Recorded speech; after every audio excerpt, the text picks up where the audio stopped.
The morning everything changed started with the sound of my coffee maker grinding to life at exactly 6:30. I had always been an early riser, but lately those quiet hours before the neighborhood stirred had become my sanctuary. Outside my kitchen window, Birch Street lay dormant under a blanket of October fog, the kind that clung to everything like wet gauze and made the whole world feel muffled and safe. I had no idea that within 12 hours that same street would become the stage for a confrontation that would split my carefully rebuilt life wide open. Before we jump back in, tell us where you're tuning in from, and if this story touches you, make sure you're subscribed, because tomorrow I've saved something extra special for you. I was standing at my counter, watching steam curl up from my favorite mug when my phone buzzed against the granite. The screen lit up with a message from Lisa Chen, and my stomach immediately tightened. Lisa never texted me directly. As the unofficial queen of Maplewood Heights, she usually communicated through carefully worded neighborhood group messages or formal emails about upcoming events. A direct text felt personal, urgent, almost intimate in a way that made me uncomfortable.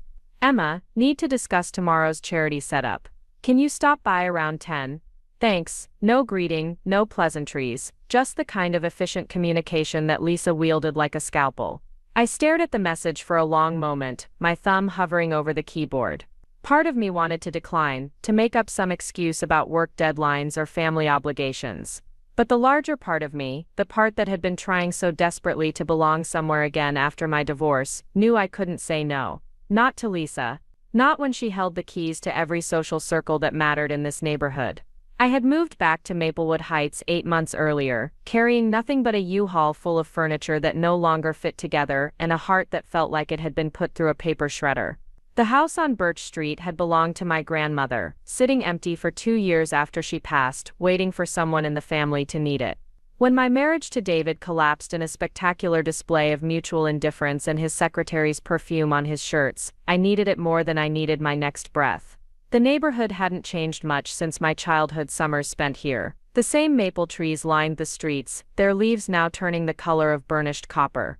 The same front porches held the same wrought iron furniture, though newer cars sat in driveways that used to host my grandmother's bridge club meetings. What I hadn't expected was how quickly I would realize that moving back meant navigating an entirely new social ecosystem, one where Lisa Chen sat firmly at the top. Lisa had lived in the corner house for 15 years, the kind of sprawling colonial that made every other home on the street look modest by comparison. She had perfectly manicured flower beds that changed with the seasons, a husband who worked long hours and rarely spoke at neighborhood gatherings, and an uncanny ability to make every conversation feel like a performance where she was both director and star. Within my first week back, she had appeared at my door with a casserole and a smile that never quite reached her eyes. "Welcome back to the neighborhood, Emma," she had said, standing on my front porch like she owned it. "I remember you used to visit your grandmother here, such a sweet old lady.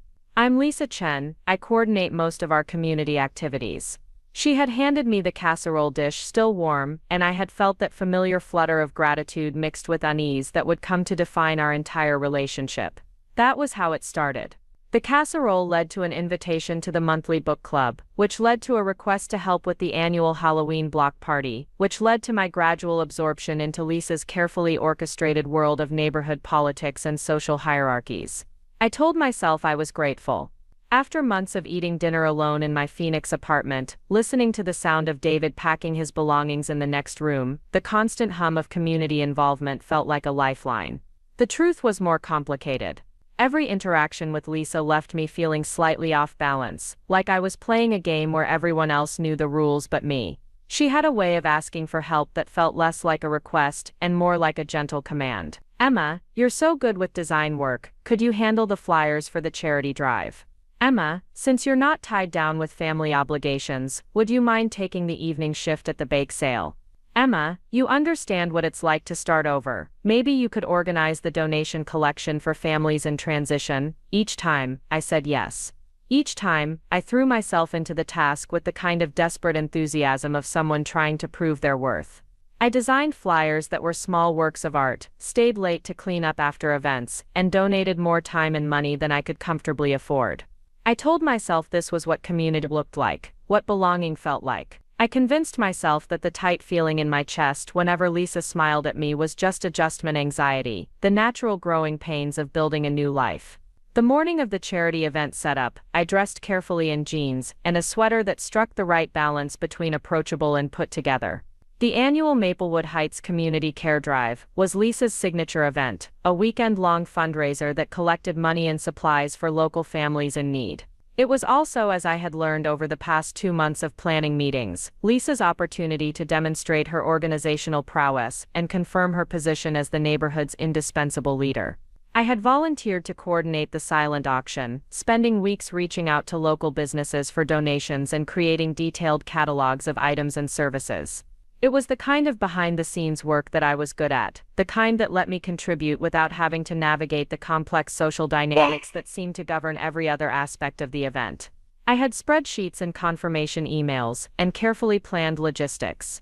I had everything under control. The Chen house looked even more imposing in the morning light, its brick facade and perfectly edged lawn creating an impression of suburban perfection that felt.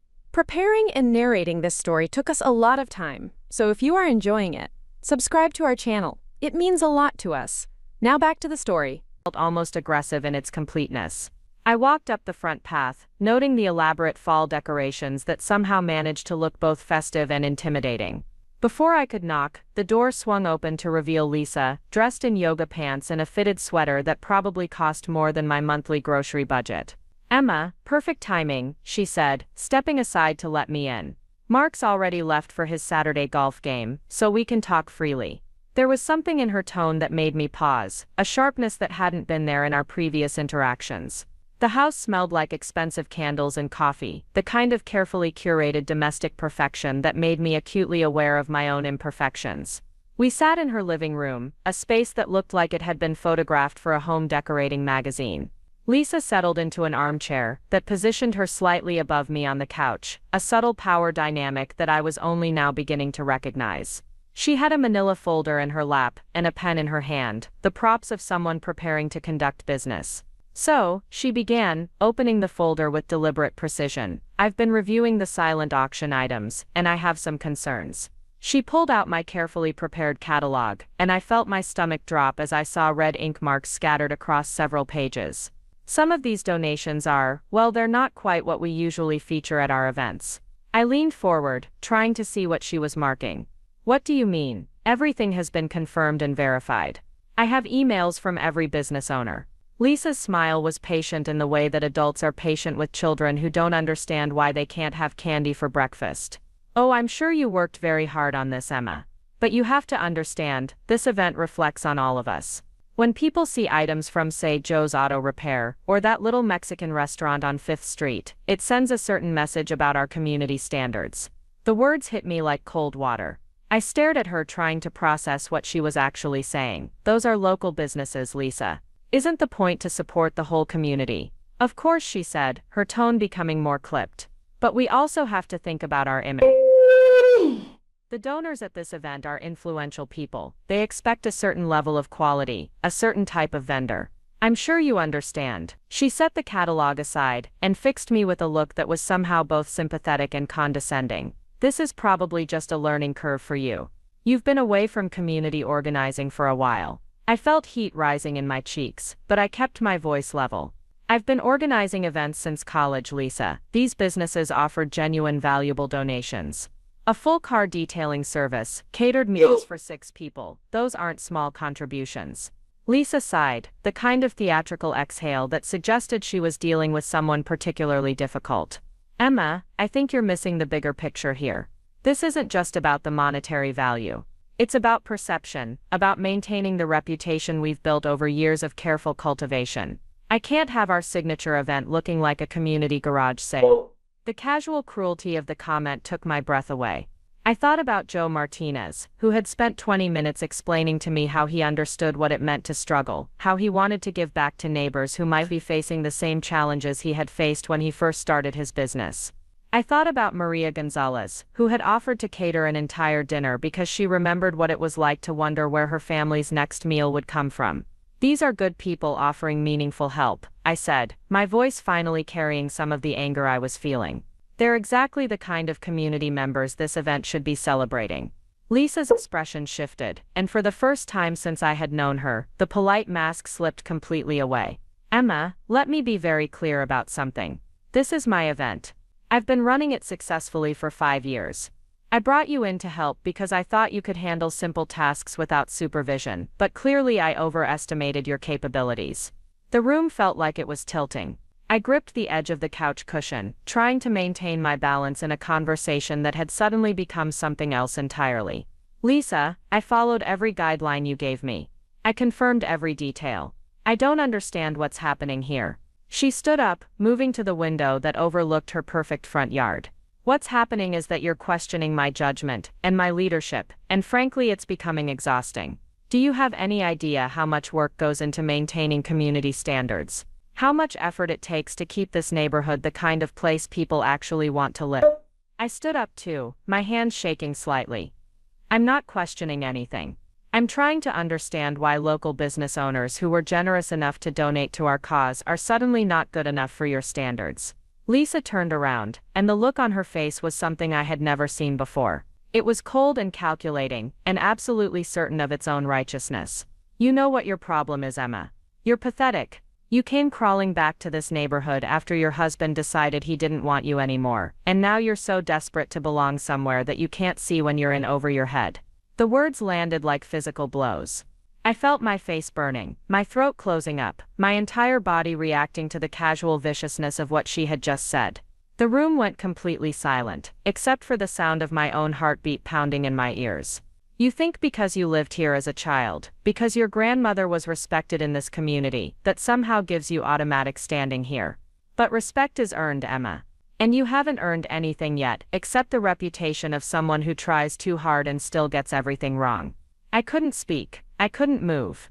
I just stood there in her perfect living room, surrounded by her perfect decorations and her perfectly orchestrated life, feeling like I was 12 years old again and being told by the popular girls at school that I would never be one of them. Lisa seemed to take my silence as confirmation of her assessment. She walked back to her chair and sat down, smoothing her sweater with the kind of deliberate calm that made her previous outburst even more devastating. I think it would be best if we simplified your role for tomorrow's event. You can help with setup and cleanup, but I'll handle the silent auction coordination myself. I've already contacted the appropriate vendors. The appropriate vendors. The words echoed in my head as I somehow managed to find my voice. What about the businesses I've already confirmed? They're expecting to participate. Lisa waved her hand dismissively. I'll send them a polite email explaining that we've had to make some adjustments to our vendor list. They'll understand. These types of events always have last-minute changes. I watched her write something in her folder, her pen moving across the paper with quick, efficient strokes. She was already moving on, already past this conversation and focused on the next task. For her, this was just another item on her to-do list. For me, it felt like the complete dissolution of everything I had been trying to build in this community. I should go, I managed to say, my voice sounding strange and distant even to my own ears. Lisa looked up with a bright smile that was somehow worse than her anger had been. Of course, get some rest tonight. Tomorrow will be a big day, and I'll need everyone operating at full capacity. I walked to the front door on unsteady legs, my hand shaking as I reached for the handle. Behind me, I could hear Lisa already on her phone, probably calling someone to discuss the vendor changes, already erasing my work as if it had never existed. The cool October air hit my face as I stepped outside, and I realized I was crying. Not the dramatic, cathartic crying of movie scenes, but the quiet, shameful tears of someone who has just been reminded of exactly where they stand in the world. I walked slowly back to my house, each step feeling like an acknowledgement of my own insignificance. Inside my kitchen, I sat at the small table where I had eaten breakfast just a few hours earlier, when the day had still held possibility, and my place in the community had still felt secure. The catalog I had worked on for weeks was still open on my laptop screen, filled with the names and photos of business owners who had trusted me to represent them fairly. People who were now going to receive Lisa's polite email explaining why they weren't quite good enough for Maplewood Heights standards. I closed the laptop and put my head in my hands, feeling the full weight of what had just happened. It wasn't just about the event or the vendors or even Lisa's cruel words. It was about the realization that I had spent 8 months desperately trying to earn approval from someone who had never seen me as anything more than a convenient volunteer, someone useful enough to handle the tedious work but disposable enough to dismiss when I became inconvenient. The pathetic part, I realized, wasn't that my husband had left me, or that I had needed to start over. The pathetic part was how grateful I had been for Lisa's attention, how eagerly I had accepted her version of community and belonging. The pathetic part was that even now, sitting in my grandmother's house with tears on my cheeks, part of me was already wondering how I could fix this, how I could apologize my way back into Lisa's good graces. But another part of me, a smaller but growing part, was beginning to wonder why I wanted to. The next morning arrived gray and heavy, the kind of autumn day where the sky pressed down like a weighted blanket and made everything feel muted and sluggish. I had barely slept, my mind replaying Lisa's words on an endless loop, each repetition making them feel both more and less real. Pathetic. The word had taken up residence in my chest, a cold stone that made breathing feel deliberate and difficult. I stood in my shower longer than usual, letting the hot water run over my shoulders while I stared at the white tile walls that my grandmother had installed decades ago. Everything in this house carried her memory, from the creaky floorboard in the hallway to the way the kitchen faucet had to be turned just so to stop the dripping. She had been a woman who commanded respect without demanding it, who had raised 4 children and buried a husband and still found ways to make everyone around her feel valued and seen. I wondered what she would have thought about yesterday's conversation, about the choices I had been making since moving back to her street. The charity event was scheduled to begin at 10, which meant setup started at 8. Despite everything that had happened, despite the humiliation and the dismissal and the casual cruelty, I found myself getting dressed to go help. Not because I wanted to face Lisa again, but because backing out now felt like admitting that she had been right about me. That I was indeed too fragile for real community involvement, too inexperienced to handle adult responsibilities. I chose my clothes carefully, the way someone might choose armor. Dark jeans that fit well, a sweater that made me look competent, shoes that were comfortable enough for a day of staying, but nice enough to signal that I belonged. As I tied my hair back, I caught my reflection in the bathroom mirror and saw something that surprised me. My eyes looked different, clearer somehow, like someone had adjusted the focus on a camera lens. The hurt was still there, but underneath it was something harder and more purposeful. The community center parking lot was already busy when I arrived, volunteers unloading tables and boxes from their cars with the kind of efficient coordination that comes from years of practice. I recognized most of the faces, neighbors I had met at block parties and book club meetings, people who had smiled at me over casseroles and small talk, but who I was only now realizing I didn't actually know at all. Lisa's car was parked in the spot closest to the main entrance, a subtle but unmistakable claim on prime territory. She emerged from the building as I was getting my supplies from my trunk, clipboard in hand and that familiar expression of controlled authority on her face. When she saw me, she paused for just a moment, and I caught something that might have been surprise before her professional mask slid back into place. "Emma," she said, walking over with measured steps, "I'm glad you decided to come. I was worried that our conversation yesterday might have discouraged you from participating." Her tone was carefully neutral, the kind of diplomatic language that acknowledged our interaction without actually addressing what had happened. I closed my trunk with more force than necessary, the sound echoing across the parking lot. "I made a commitment to this event, Lisa. I don't break my commitments." The words came out steadier than I felt, carrying an undertone that surprised us both. She blinked, her pen clicking against her clipboard in a nervous rhythm. "Of course. Well, I've organized the setup assignments to make things run more smoothly. You'll be working with the registration table today, helping people check in and directing them to the various activity stations. Registration table. The volunteer equivalent of being sent to sit in the corner. I nodded slowly, letting her see that I understood exactly what kind of assignment this was. "And the silent auction, all taken care of," she said quickly. "I streamlined the vendor list and everything is ready to go. Much more manageable this way." She was already turning away, already moving on to the next item on her agenda, but I wasn't finished. "What did you tell the businesses I had confirmed?" The question stopped her mid-step. She turned back, and for a moment her carefully composed expression flickered. "I sent a brief email explaining that we had reached capacity and would keep them in mind for future events." Very professional, very polite. These things happen all the time in event planning. The casual dismissal of weeks of my work, of relationships I had built with people who had trusted me, hit me like a physical blow.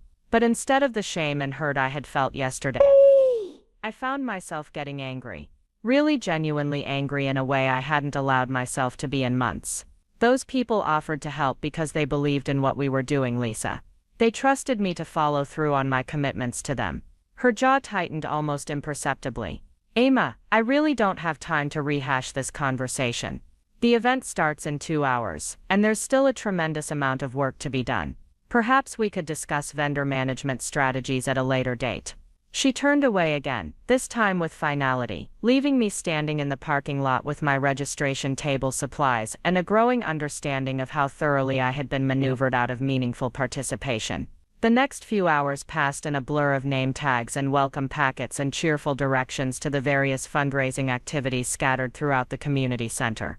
I smiled at neighbors and answered questions and made small talk about the weather, all while feeling like I was watching myself from a distance. Every interaction felt scripted, performative, like I was playing a role in someone else's production. Around noon, during a brief lull in the registration flow, I found myself standing near the entrance watching Lisa work the room. She moved through the crowd with practiced ease, stopping to chat with the mayor's wife, posing for photos with the local newspaper reporter, accepting compliments on her organizational skills with just the right amount of modest deflection. She was good at this, I had to admit. She understood the social dynamics of the event in ways that I was only beginning to recognize. But I also noticed things I hadn't seen before. The way conversations shifted when she approached, becoming more formal and less natural. The careful smiles that didn't quite reach people's eyes. The subtle ways that other volunteers deferred to her, not out of respect but out of something that looked more like wariness. I wondered how many of them had experienced their own version of yesterday's conversation, their own moments of being put carefully but firmly in their place. Mrs. Patterson, my elderly neighbor from 3 houses down, approached the registration table with slow, deliberate steps. She had lived on Birch Street longer than anyone, having moved there as a young bride in the 1960s. Her husband had passed away 5 years earlier, but she still maintained her garden with military precision, and knew everyone's business with the thoroughness of someone who had been paying attention for decades. "Hello, dear," she said, her voice carrying the slight rasp that came with 82 years of living. "Quite a production this year, isn't it?" She nodded toward the bustling activity around us, but something in her tone suggested she wasn't entirely impressed by the spectacle. "It's certainly well organized," I replied carefully, unsure how much of the neighborhood politics Mrs. Patterson was aware of. She fixed me with a look that was sharp despite her. "Your grandmother would have had some thoughts about all this," she said quietly. "Dorothy never did like it when people got too big for their britches." The unexpected reference to my grandmother caught me off guard. Mrs. Patterson had been one of her closest friends, part of the bridge club that had met every Thursday for 20 years. If anyone understood the dynamics of this neighborhood, it would be her. She always said that real community was about lifting people up, not deciding who was worthy of being lifted. Mrs. Patterson's eyes moved across the room, taking in the careful social choreography around us. Some folks seemed to have forgotten that distinction. I felt something loosen in my chest, a tension I hadn't realized I was carrying. "I've been trying to figure out how things work here," I admitted. "It's been more complicated than I expected." Mrs. Patterson nodded knowingly. "Power makes people do strange things, dear. Even small amounts of it, especially small amounts of it." She patted my hand with fingers that felt like paper but conveyed surprising warmth. "Your grandmother raised you better than to let anyone make you feel small. I hope you remember that." She moved away before I could respond, leaving me with her words echoing in my mind. Power makes people do strange things. I looked around the room with new eyes, seeing the event not as a celebration of community spirit, but as an elaborate performance of social hierarchy. Lisa at the center, managing and controlling and directing, with everyone else playing their assigned supporting roles. The realization was both liberating and terrifying. If this was all performance, if these carefully maintained relationships were built on power dynamics rather than genuine connection, then what exactly had I been trying so hard to become part of? What had I been willing to sacrifice to earn my place in this particular version of community? The afternoon brought a steady stream of visitors and donors, families browsing the various fundraising activities with the kind of casual generosity that suggested comfortable Financial circumstances. I watched children navigate the game booths while their parents bid on silent auction items, the whole scene radiating the kind of wholesome community values that would photograph well for next year's promotional materials. But I also found myself noticing things that would never make it into those promotional photos. The way certain families were greeted with more enthusiasm than others. The subtle difference in attention paid to donors based on the size of their contributions. The careful positioning of volunteers to ensure that the most photogenic activities were visible from the main entrance. Around 3 o'clock, I saw a familiar figure enter the community center and felt my stomach drop. Maria Gonzalez, the restaurant owner whose catering donation had been deemed inappropriate for Lisa's standards, was walking through the main entrance with what looked like several containers of food. She spotted me at the registration table and headed over with a warm smile that made my chest tighten with guilt. "Emma," she called out, her voice bright with the kind of genuine pleasure that I was realizing had been absent from most of my interactions lately. "I brought some extra food for the volunteers. I know these events are long days and I thought people might get hungry." I stared at her, temporarily speechless. She had been cut from the vendor list, dismissed as not meeting community standards, and she had still shown up with food for the people who had rejected her contribution. The generosity of the gesture was overwhelming, and the contrast with Lisa's calculated social management was stark. "Maria, you didn't need to do this," I managed to say, aware that my voice was unsteady. "Especially after the changes to the auction list." She waved her hand dismissively. "Business is business, but community is community. Besides, your email was very nice. You explained everything clearly." She paused, studying my face with the kind of perceptiveness that comes from years of reading customers and understanding people. "You okay, honey? You look a little stressed." Her kindness was almost unbearable. I wanted to tell her the truth, to explain that I hadn't sent any email, that her donation had been rejected not for legitimate reasons, but because Lisa had decided her restaurant wasn't prestigious enough for the event. I wanted to apologize for being part of a system that had dismissed her generosity so casually. Instead, I heard myself saying, "It's been a complicated day, but thank you for bringing food. That's incredibly thoughtful." Maria nodded and headed toward the volunteer break area with her containers, stopping to chat with people along the way with the easy warmth of someone who genuinely enjoyed connecting with others. I watched her go, feeling a mixture of admiration and shame that made my throat tight. The interaction crystallized something that had been building in my mind all day. This was what real community looked like. Not Lisa's carefully orchestrated social theater, but Maria's instinctive generosity. Not the performance of belonging, but the actual practice of caring for others without expecting anything in return. By 4 o'clock, the event was winding down, and I found myself helping to pack up registration materials with the kind of mechanical efficiency that comes from emotional exhaustion. The day had been a success by any measurable standard. Attendance was high, donations were generous, and Lisa's organizational skills had ensured that everything ran smoothly. But I felt hollow, like I had spent 8 hours participating in something that had nothing to do with my actual values or desires. I was loading the last of the folding chairs into my car when I heard footsteps behind me. I turned to see Mark Chen approaching, his hands shoved deep in his jacket pockets and an expression on his face that I couldn't quite read. Lisa's husband was a quiet man who generally stayed in the background during neighborhood events, handling logistics and setup, while his wife managed the social dynamics. I realized that despite living 3 houses away from him for 8 months, I had never had a real conversation with just him. "Emma," he said, his voice hesitant in a way that suggested he was working up to something difficult. "Do you have a minute to talk?"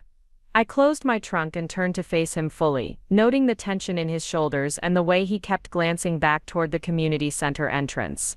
"Of course, what's on your mind?"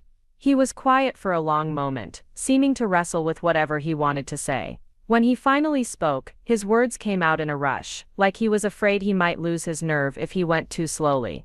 "I heard what Lisa said to you yesterday. About you being pathetic, about your divorce, all of it." He rubbed his face with both hands, a gesture that made him look older and more tired than I had ever seen him. I was in my office upstairs, and voices carry in that house. I heard the whole conversation. The admission hit me like cold water. Someone had witnessed that humiliating exchange, had heard Lisa's casual cruelty and my stammered responses. I felt my face burning with renewed shame, even as part of me was relieved that I hadn't imagined how awful the encounter had been. "Mark, you don't need to." I started, but he held up his hand.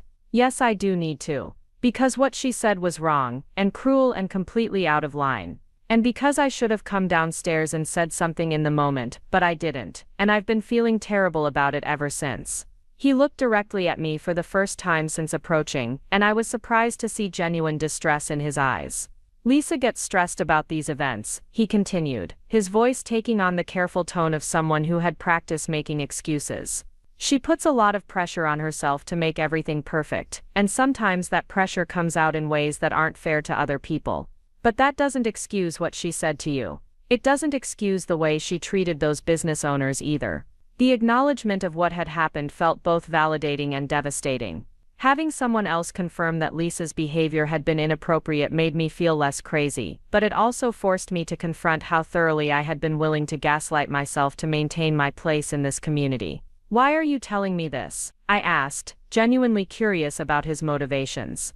Mark sighed heavily, the sound carrying years of accumulated weight. "Because I've watched her do this to other people over the years, and I've always told myself it wasn't my business, that community politics were her domain and I should stay out of it. But watching it happen to you, seeing how hard you've been trying to contribute, to belong here, I couldn't just pretend I hadn't heard it." He paused, looking out across the parking lot where the last few volunteers were loading their cars and saying their goodbyes. "Lisa has good intentions, most of the time. She really does want this neighborhood to thrive, to be the kind of place people are proud to live. But somewhere along the way, that got twisted into thinking she had the right to decide who belonged and who didn't, who was worthy of inclusion and who wasn't." The honesty of his assessment was startling. I had expected defensiveness, justification, the kind of spousal loyalty that would minimize Lisa's behavior or blame it on external circumstances. Instead, he was offering me something that felt like genuine accountability. "I don't know what to do with this information, Mark," I said finally. "I don't know how to move forward in this neighborhood knowing what I know now." He nodded, understanding evident in his expression. "I'm not asking you to forgive her or to pretend it didn't happen. I'm not even asking you to give her another chance. I just wanted you to know that not everyone thinks her behavior was acceptable, that you weren't wrong to be hurt by it." The conversation was interrupted by the sound of Lisa's voice calling Mark's name from across the parking lot. We both turned to see her approaching with quick, purposeful steps, her expression shifting from mild curiosity to something sharper as she took in the scene of her husband talking privately with me. "There you are," she said when she reached us, her tone bright but with an undercurrent I was learning to recognize. "I've been looking everywhere for you. We need to get these last few donation checks to the bank before they close." Mark straightened, and I watched him visibly transform back into the quiet, accommodating husband I had observed at neighborhood gatherings. "Of course, I was just thanking Emma for all her help today." Lisa's smile was perfect and meaningless. "Yes, Emma did a wonderful job with registration. Very thorough." She turned to me with that familiar expression of polite dismissal. "Thank you so much for your contribution today. I know these events can be overwhelming for people who aren't used to this level of organization." The casual condescension was so familiar now that it almost felt comfortable, like slipping on an old sweater that no longer fit properly. But instead of the automatic deference I had been practicing for months, I found myself responding with something that surprised all three of us. "Actually, Lisa, I found today quite educational. It's amazing what you can learn about a community when you pay attention to how people treat each other." The words hung in the air between us, polite enough to avoid direct confrontation, but pointed enough to make their meaning clear. Lisa's expression flickered, uncertainty crossing her face before settling back into practiced control. "Well," she said after a moment, "that stretched just a beat too long. I'm glad you found the experience valuable. Community involvement is certainly a learning process." Mark was looking between us with obvious discomfort, clearly recognizing the subtext of our exchange even if he wasn't sure exactly what was happening. "We should probably get going," he said quietly, placing a gentle hand on Lisa's elbow. As they walked away, I heard Lisa's voice, carefully modulated but carrying in the still evening air. "What were you two talking about?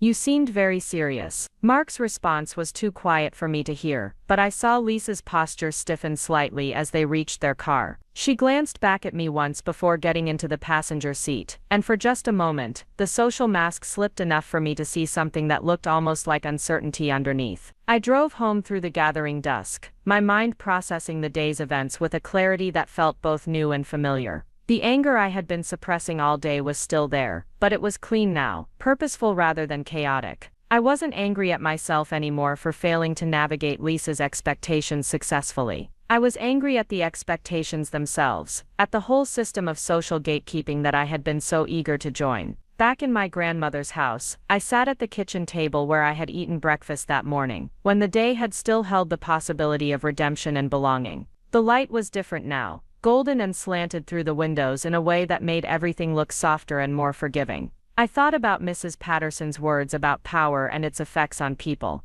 I thought about Maria's kindness in bringing food despite being rejected. I thought about Mark's admission and the weight of years that had been evident in his voice. Most of all, I thought about my grandmother, who had commanded respect in this neighborhood without ever making anyone feel small, who had built community through inclusion rather than exclusion. For the first time since moving back to Birch Street, I began to wonder if the problem wasn't that I didn't understand how this community worked. Maybe the problem was that I understood it perfectly, and I didn't like what I saw. The realization was both liberating and lonely. If I stepped away from Lisa's version of community involvement, what would replace it? If I stopped trying to earn approval from people whose approval required me to compromise my values, who would I become in this neighborhood? But as I sat in the gathering darkness of my grandmother's kitchen, surrounded by the accumulated memories of someone who had lived with integrity and kindness, I began to think that maybe loneliness was preferable to the alternative. Maybe being pathetic meant being willing to accept treatment that diminished my worth. Maybe strength meant choosing solitude over compromise. The phone on my counter buzzed with a text message from Sophia, my best friend who lived across town and had been watching my neighborhood integration efforts with growing concern. "How did the charity thing go today? You've been so stressed about it lately." I stared at the message for a long time, considering how to respond. For months I had been editing my experiences for public consumption, emphasizing the positive aspects of my new community involvement, and downplaying the moments of discomfort and doubt. I had been so invested in the narrative of my successful fresh start, that I had ignored the growing evidence that the foundation was built on sand. Instead of my usual carefully optimistic update, I found myself typing the truth. It was enlightening. "I think I've been trying to fit into something that doesn't actually fit me." Her response came quickly. "Want to talk about it? I can bring wine and terrible advice." The offer made me smile for the first time all day. Real friendship, I realized, was people showing up without being asked, offering support without conditions, creating space for authenticity rather than performance. It was everything that my neighborhood relationships were not. Rain check on tonight, but yes, I think I have some figuring out to do. Take all the time you need. Just remember that you're allowed to want something different than what you thought you wanted. I set the phone down and looked around the kitchen that had sheltered 3 generations of women who had faced their own challenges and disappointments and moments of reckoning. The house felt different now, not like a refuge from my failures but like a foundation for whatever came next. Outside, Birch Street was settling into its evening rhythm, porch lights coming on, and families gathering for dinner and all the quiet domestic rituals that created the illusion of perfect suburban harmony. But I was beginning to understand that harmony built on exclusion and hierarchy wasn't really harmony at all. It was just a prettier version of the same power struggles that existed everywhere else. The question now was what I was going to do with that understanding. The decision came to me while I was washing dishes 3 days later, my hands moving through the warm soapy water with the kind of mechanical rhythm that leaves the mind free to wander. Outside the kitchen window, October was deepening into November, the last stubborn leaves clinging to branches that would soon be bare. I had been replaying Mark's conversation in the parking lot, turning his words over like smooth stones in my pocket, examining them from every angle. What struck me most wasn't his apology, though that had meant more than I could adequately express. It was his admission that this pattern had happened before, that other people had been on the receiving end of Lisa's calculated cruelty, and that he had watched it happen without intervention. The knowledge sat heavy in my chest, not just because of what it revealed about him, but because of what it revealed about the community I had been so desperate to join. I dried my hands on the faded dish towel that had belonged to my grandmother, soft from years of washing and use, and made a choice that surprised me with its clarity. I was going to contact the business owners who had been cut from the auction, not to organize some kind of alternative event, or to create drama, but simply to apologize, to acknowledge that they had been treated poorly, and that I bore responsibility for my part in it. The list was still on my laptop, complete with contact information and notes about each business owner's enthusiasm for participating. Looking at it now felt like examining evidence of my own complicity. I had collected these commitments, built these relationships, made these promises, and then allowed someone else to dismiss them with the casual indifference of someone discarding junk mail. I started with Joe Martinez, from the auto repair shop. His phone rang 4 times before his gravelly voice answered, background noise suggesting he was in the middle of working on someone's car. Joe, this is Emma Rodriguez. I organized the silent auction for the Maplewood Heights charity event. I paused, suddenly uncertain about how to explain what I was calling about. Oh hey Emma, yeah, I got that email about the vendor changes. No big deal, these things happen. His tone was genuinely unconcerned, which somehow made what I had to say harder rather than easier. Actually Joe, I wanted to call because I don't think what happened was right. Your donation was generous and valuable, and you were excluded for reasons that had nothing to do with the quality of your contribution. The words felt clumsy in my mouth, inadequate for what I was trying to convey. There was a moment of silence, the sound of tools being set down. What do you mean? I took a breath and told him the truth. About Lisa's concerns regarding community standards, and appropriate vendors, and the careful language that had been used to dismiss businesses like his. About my failure to challenge those decisions in the moment, and my regret about how the situation had been handled. When I finished, Joe was quiet for a long time. Finally he cleared his throat. Well, I appreciate you calling to tell me that. Can't say I'm surprised exactly. My shop's been here for 12 years, and there's definitely people in this neighborhood who see me as the guy who fixes their cars, not the guy who belongs at their charity dinners. The matter-of-fact way he said it hit me harder than anger would have. He had recognized the social dynamics at play long before I had probably anticipated this outcome, even as he made his generous offer to participate. My call wasn't revealing anything new to him, it was just confirming what he had already understood about how certain people viewed his place in the community. I'm sorry Joe, you deserved better treatment than that. Thanks for saying so. And hey, if you ever want to organize something that's actually about helping people instead of making the organizers look good, you know where to find me. The conversation with Maria Gonzalez was more difficult. She answered her restaurant phone in the middle of what sounded like a busy dinner rush, her voice harried but still warm. When I explained why I was calling, the background noise seemed to fade as she stepped away from the kitchen chaos. Emma honey, you don't need to apologize for other people's decisions. Her kindness was almost unbearable. I've been running a business in this area for 8 years. I know how these things work, but I do need to apologize for my part in it. I should have pushed back when your donation was dismissed. I should have stood up for the commitments I had made. Maria was quiet for a moment, and I could hear the distant sounds of orders being called and plates clinking. You know what I think? I think you're learning something important about the difference between being part of a community and being used by one. That's not an easy lesson, but it's a valuable one. Her insight was so precise, so clearly articulated, that I felt tears prick at my eye. This woman, who had been deemed not quite suitable for Lisa's carefully curated event, understood more about genuine community than I had after months of trying to navigate the social hierarchies of Maplewood Heights. I brought food to the event anyway, she continued, and I could hear the smile in her voice. Figured the volunteers deserved to eat something decent, regardless of who was making the organizational decisions. I remembered seeing her that day, moving through the community center with easy grace, offering food and conversation without any trace of resentment or bitterness. Her generosity in the face of rejection had been remarkable, and I told her so. That's just how my mama raised me, she said simply.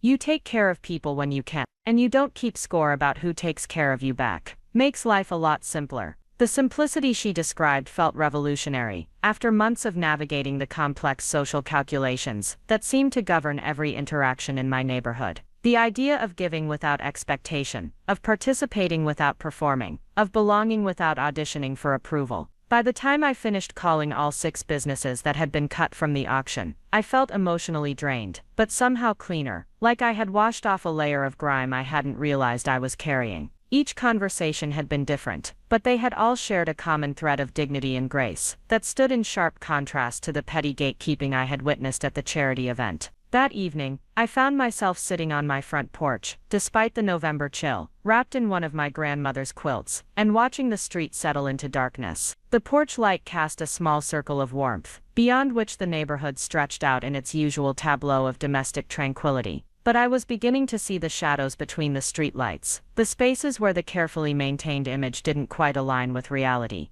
Mrs. Patterson emerged from her house across the street, moving slowly down her front walk to retrieve her mail. She waved when she saw me, then surprised me by crossing the street with careful but determined steps. "Evening, dear," she said, settling into the wicker chair next to mine with a slight grunt of effort. "Beautiful night for sitting outside and thinking deep thoughts." I smiled at her perceptiveness. "Is it that obvious? You've got the same look your grandmother used to get when she was working through something complicated." Dorothy was a deep thinker, that one. Never made a decision without considering all the angles. Mrs. Patterson pulled her cardigan tighter around her shoulders. Course, sometimes all that thinking could tie her up in knots, when what she really needed was to trust her gut. The comparison to my grandmother was both comforting and challenging. I had always thought of her as someone who had life figured out, who moved through the world with confidence and clarity. The idea that she had struggled with difficult decisions, that she had needed to work through complicated feelings, made her feel more human, and somehow more accessible. "I've been thinking about community," I said, the words coming out before I had fully decided to share them. "About what it means to belong somewhere, and what it costs." Mrs. Patterson nodded knowingly.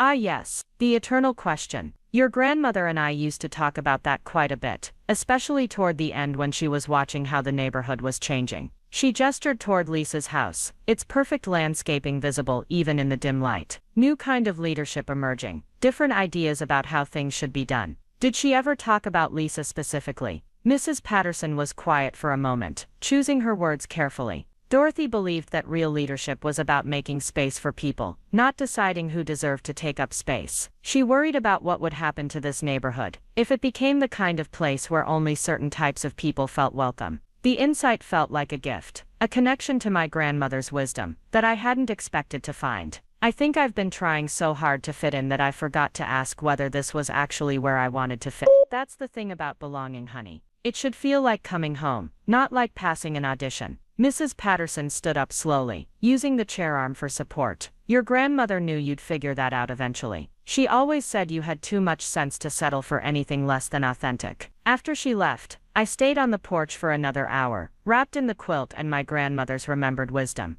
The street was quiet, except for the distant hum of traffic and the occasional dog bark. In houses up and down the block, families were settling into their evening routines, children being tucked into bed, dishes being washed, television shows being watched, all the ordinary rituals of domestic life that I had been so eager to become part of. But I was beginning to understand that community wasn't about participating in other people's rituals. It was about finding the people whose values aligned with yours, whose version of caring looked like care you could recognize and reciprocate. It was about choosing quality over quantity, authenticity over acceptance. The next morning brought an unexpected test of my new perspective. I was in my backyard raking leaves when I heard Lisa's voice from the driveway next door, talking to someone on her phone in the bright animated tone she used for important conversations. "The fundraiser was absolutely wonderful," she was saying. "We exceeded our goal by 30%, which I think speaks to the power of careful organization and community engagement." I kept raking, but I couldn't help overhearing, as she continued her conversation, clearly speaking to someone from the local newspaper or possibly a community organization newsletter. "The key is maintaining high standards," she continued. "We're very selective about our vendor partnerships, because we want to ensure that every aspect of the event reflects the values and quality that our community is known for." The casual rewriting of what had happened made my hands tighten on the rake handle. The businesses that had been excluded weren't being portrayed as worthy community members who had been treated poorly, but as inferior options that had been appropriately screened out by Lisa's superior judgment. I found myself walking toward the fence that separated our yards, drawn by a mixture of curiosity and something that felt like moral obligation. Lisa noticed my approach and wrapped up her phone conversation quickly, turning toward me with that familiar bright smile. "Emma, good morning. I was just talking to the community newsletter about the success of our charity event. Such a wonderful turnout, don't you think?" The casual inclusion of me in the hour felt particularly galling given how thoroughly I had been marginalized from any meaningful participation. But instead of the automatic agreement I might have offered a week ago, I found myself responding with deliberate neutrality. "It certainly seemed well attended," I said, continuing to rake leaves near the fence line. Lisa's smile faltered slightly at my tone, but she pressed on. "I was thinking we should start planning for the winter coat drive next month. It's always such an important initiative and I know you'd be interested in helping again." The assumption that I would automatically volunteer for another one of her projects that my participation could be taken for granted despite everything that had happened was so characteristic that I almost laughed. Instead, I stopped raking and looked at her directly. Actually, Lisa, I think I'm going to step back from neighborhood event organizing for a while. I want to focus my volunteer time in other directions. The response was clearly not what she had expected. Her eyes narrowed slightly, calculation visible behind the maintained smile. Well, that's too bad. I hope our little disagreement about vendor selection hasn't discouraged you from community involvement entirely. These kinds of organizational decisions can seem harsh when you're not used to event management. The patronizing explanation, the reduction of what had happened to a little disagreement, the implication that my response was based on inexperience rather than principle, crystallized every frustration I had been carrying for weeks. But instead of the defensive reaction she was probably expecting, I felt calm settle over me like cool water. It's not about the vendor selection, Lisa. It's about the values behind those selections. I don't think we share the same vision of what community should look like. For the first time since I had known her, Lisa looked genuinely uncertain. The social script she usually operated from didn't seem to have a response for direct confrontation delivered without anger or apology. "I'm not sure what you mean by that," she said finally, her voice losing some of its polished confidence. "I think you know exactly what I mean." I resumed raking, letting the conversation end on my terms rather than hers. I could feel her watching me for another moment before she turned and walked back toward her house, her steps quicker and less measured than usual. The interaction left me feeling energized rather than drained, like I had finally said something true, instead of something calculated to maintain peace. That afternoon, I made another decision that surprised me with its clarity. I drove to Maria's restaurant, a small but bustling place in a strip mall about 10 minutes from the neighborhood. The lunch rush was winding down, and Maria emerged from the kitchen when she saw me, wiping her hands on her apron and greeting me with genuine warmth. "Emma, what brings you by? Please tell me you're here to try our new autumn menu." The restaurant was cozy and welcoming, with mismatched furniture that somehow worked together and walls covered with family photos and community event flyers. It felt lived in and authentic in a way that stood in sharp contrast to the carefully curated perfection I had been trying to integrate myself into. "Actually, I wanted to talk to you about organizing something," I said. "Not a big formal event, just a small neighborhood gathering. Something focused on actually bringing people together rather than raising money or maintaining image." Maria's eyes lit up with interest. "What did you have in mind?" "I'm not sure yet. Maybe a potluck dinner, or a book club, or just a monthly coffee gathering. Something where people can connect without having to audition for approval or worry about whether they're impressive enough to participate."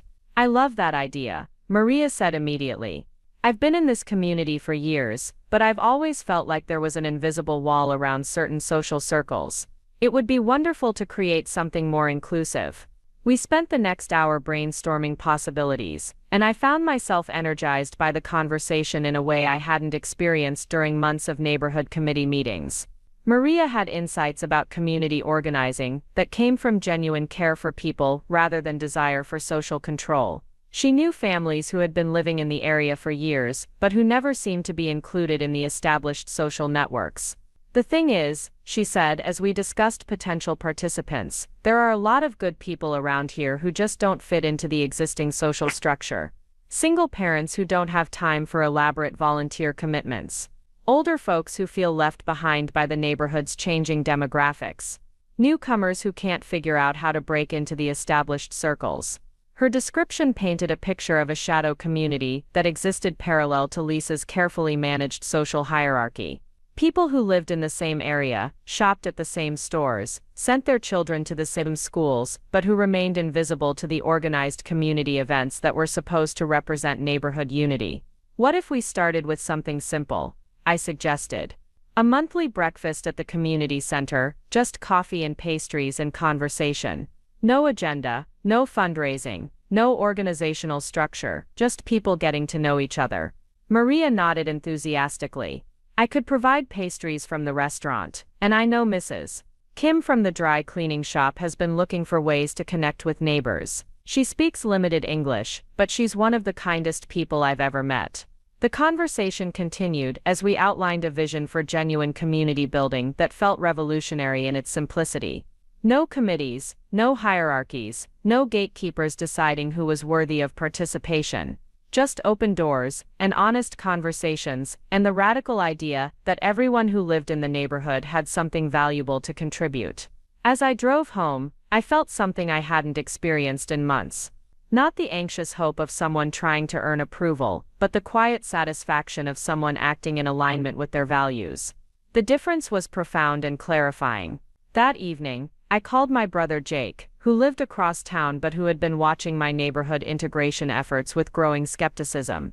He answered on the second ring, his voice carrying the easy warmth that came from unconditional familial love. "Hey sis, how's suburban life treating you?" "It's been educational," I said, settling into my grandmother's old armchair with the phone cradled against my shoulder. "I think I've been learning some things about myself that I wasn't expecting to learn." Good educational, or bad educational?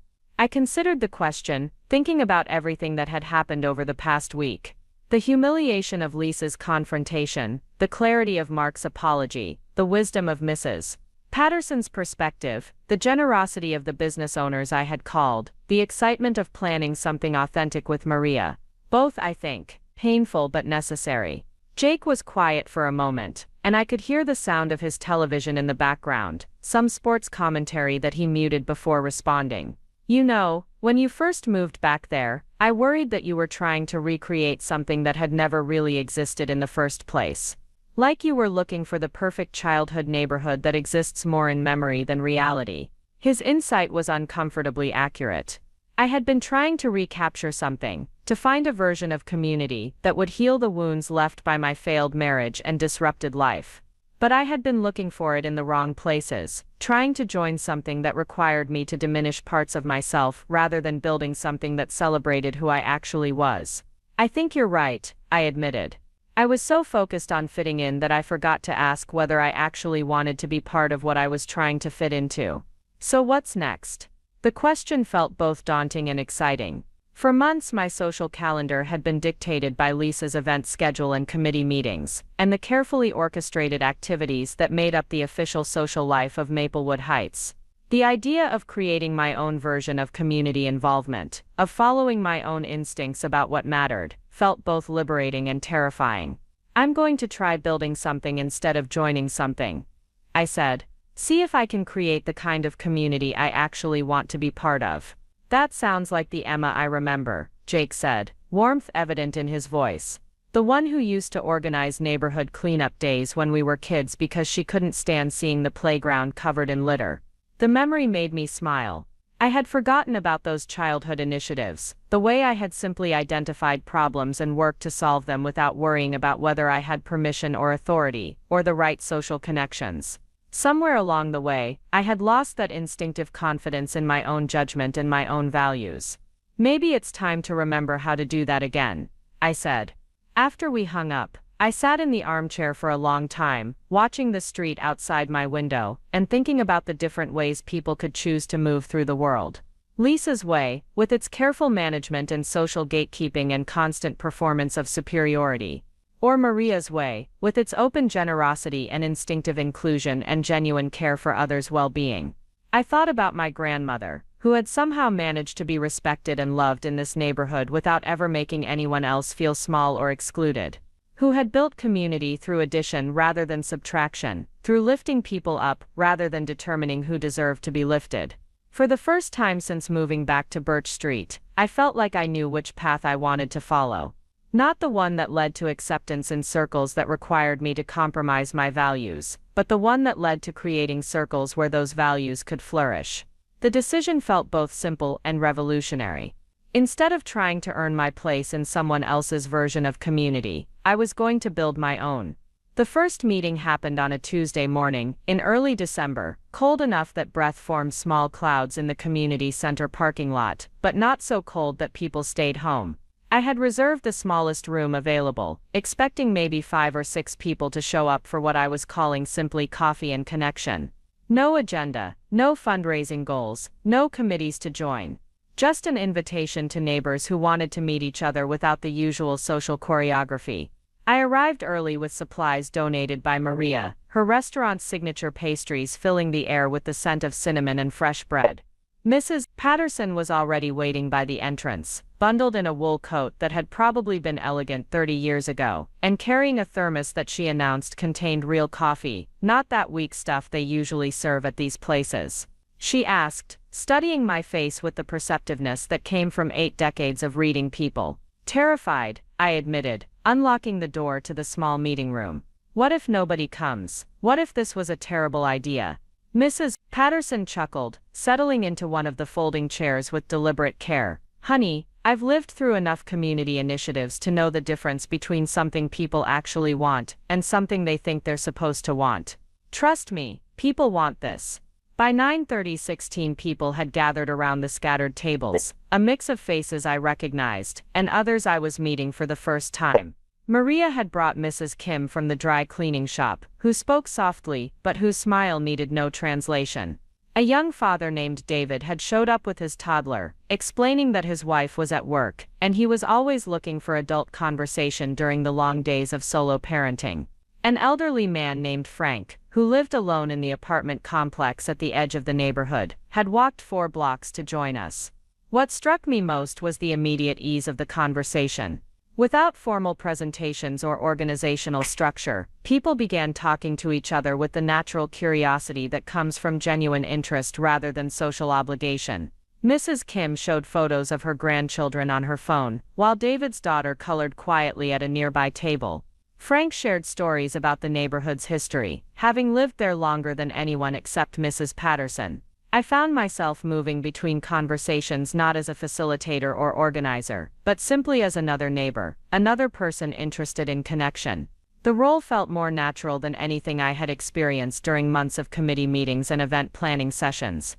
Around 10:15, I noticed a commotion near the entrance and looked up to see Lisa Chen standing in the doorway, scanning the room with an expression that shifted rapidly from curiosity to something sharper. She was dressed for the weather but also for impact, her coat and accessories clearly chosen to make an impression. Several conversations paused as people noticed her arrival. "Emma," she said, approaching with the kind of determined smile that suggested she had prepared for this encounter. "I heard through the grapevine that you were organizing something here this morning. How wonderful that you're getting involved in community building again." The casual appropriation of my initiative, the suggestion that this gathering was somehow an extension of her broader organizational vision, made several people around us shift uncomfortably. Maria, who had been deep in conversation with Frank about restaurant recommendations, looked up with obvious wariness. "This isn't really organized," I said carefully, aware that everyone was listening. "It's just neighbors getting together for coffee and conversation." Lisa's laugh was bright and dismissive. "Oh, don't be so modest. Community organizing takes real skill, real vision. I'm sure people appreciate having someone with experience guiding these kinds of interactions." She gestured around the room, as if she were surveying her domain. The condescension was so familiar that I almost fell back into my old pattern of uncomfortable accommodation. But something about the genuine warmth I had been experiencing for the past hour, the authentic connections I had watched form between people who had never been given space to meet each other properly, made Lisa's performance feel particularly jarring. "Actually, Lisa, I think people are doing just fine connecting on their own. That was kind of the whole point." Her smile tightened almost imperceptibly. Of course. Though I do think there's value in having some structure, some leadership to help guide conversations in productive directions. Otherwise these things can become a bit, well, chaotic. Mrs. Patterson cleared her throat from her corner table, a sound that somehow commanded attention from everyone in the room. "Seems to me that chaos might be exactly what we need more of around here. Bit too much structure lately, if you ask me." The comment hung in the air, diplomatic enough to avoid direct confrontation, but pointed enough that its meaning was unmistakable. Lisa's expression flickered with uncertainty, as she tried to calculate how to respond to criticism from someone whose neighborhood standing was unassailable. "Well," she said after a moment, "I certainly wouldn't want to interrupt anything. I just wanted to stop by and see how things were going. Perhaps we could coordinate our community outreach efforts going forward. I'd hate for us to duplicate services or confuse residents about which events are officially sanctioned." The phrase "officially sanctioned" landed like a small bomb in the room. The implication that this gathering somehow needed her approval, that community connection required official oversight, was so presumptuous that several people visibly bristled. David, the young father, looked up from where he was helping his daughter with her coloring. Officially sanctioned by who? I thought this was just neighbors getting together. Lisa's laugh was strained now, the social script she usually operated from failing to provide appropriate responses for a room full of people who weren't following their assigned roles. Well, of course, anyone can organize informal gatherings. I just meant that for larger community initiatives, for things that represent the neighborhood officially, there are established processes. Nobody said anything about representing the neighborhood officially. Maria said quietly, her voice carrying the kind of calm authority that comes from genuine confidence rather than manufactured position. We're just people who live near each other, getting to know each other better. The simplicity of Maria's statement highlighted the absurdity of Lisa's attempts to claim jurisdiction over casual social interaction. Around the room, I could see people beginning to understand that this exchange was about more than event coordination. It was about power, about who got to decide how community happened, and who was allowed to participate without permission. Lisa seemed to realize that she was losing control of the narrative. Her expression hardened slightly as she turned back to me. Emma, I think we should discuss this privately. There might be some misunderstandings about community protocols that we could clear up. The suggestion that I needed private instruction about proper community behavior, that my initiative was based on misunderstanding rather than intentional choice, was so patronizing that I felt something crystallize inside me. Not anger, exactly, but absolute clarity about what was happening, and what my response needed to be. I don't think there's any misunderstanding, Lisa. This gathering is exactly what it appears to be. Neighbors meeting each other without agenda or oversight. That's not something that needs to be coordinated with anyone. The directness of my response seemed to catch her off guard. For months she had been accustomed to my deference, my eagerness to accommodate her preferences and incorporate her feedback. The woman standing in front of her now was not the same person who had absorbed criticism about vendor selection without pushback. I see, she said, her voice taking on the clipped tone I recognized from our confrontation about the charity auction. Well, I hope you realize that informal gatherings like this can sometimes create confusion about neighborhood representation. People might get the wrong impression about what kinds of activities have community support. The threat was delicately delivered, but unmistakable. Lisa was suggesting that my gathering could somehow damage the neighborhood's reputation, that my version of community building was potentially harmful to the established social order. Mrs. Patterson stood up slowly, using her cane for support but moving with deliberate purpose. At 82, she commanded respect through sheer longevity and the accumulated wisdom of someone who had watched neighborhood politics evolve for decades. Lisa dear, she said, her voice carrying the kind of gentle authority that could not be argued with. I think you might be overthinking this. Dorothy Rodriguez used to host coffee mornings in her kitchen every month for 20 years. Nobody ever worried about official representation then. Sometimes neighbors just want to talk to each other without all the fuss. The invocation of my grandmother's name, and her informal community building, created a historical precedent that Lisa could not easily dismiss. More importantly, Mrs. Patterson's support provided legitimacy that transcended the social hierarchies. Lisa usually navigated so skillfully. Of course, Lisa said, forced into a corner by the elder's gentle but firm intervention, I wouldn't want to suggest that informal socializing is inappropriate. I just think it's important to consider the bigger picture, the way individual actions reflect on the community as a whole. Whose version of the community? The question came from Frank, the elderly man from the apartment complex, who had been quietly listening to the entire exchange. Because from where I sit, this looks like the most community I've seen in this neighborhood in years. His comment drew nods from around the room, people who had been watching the power struggle with growing clarity about what was really at stake. Lisa found herself facing not just individual resistance, but something approaching group consensus that her intervention was unwelcome. The shift in dynamics was visible on her face, the realization that her usual strategies were not working in this context, with these people, under these circumstances. She had walked into the room, expecting to assert control over another community initiative, but had instead encountered organized resistance to her vision of how neighborhood interaction should be managed. Well, she said, after a moment of calculation, I certainly don't want to overstay my welcome. I hope everyone enjoys their coffee. The words were polite, but the subtext was clear. This was not over.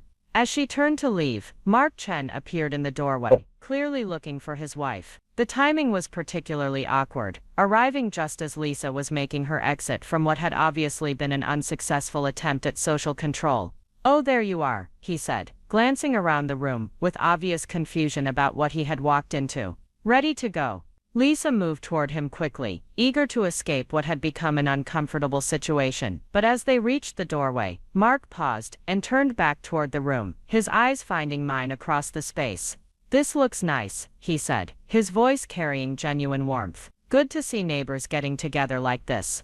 The simple comment, offered without calculation or agenda, highlighted everything that had been missing from Lisa's intervention. Mark's approval came from authentic appreciation for community connection, not from desire to manage or control it.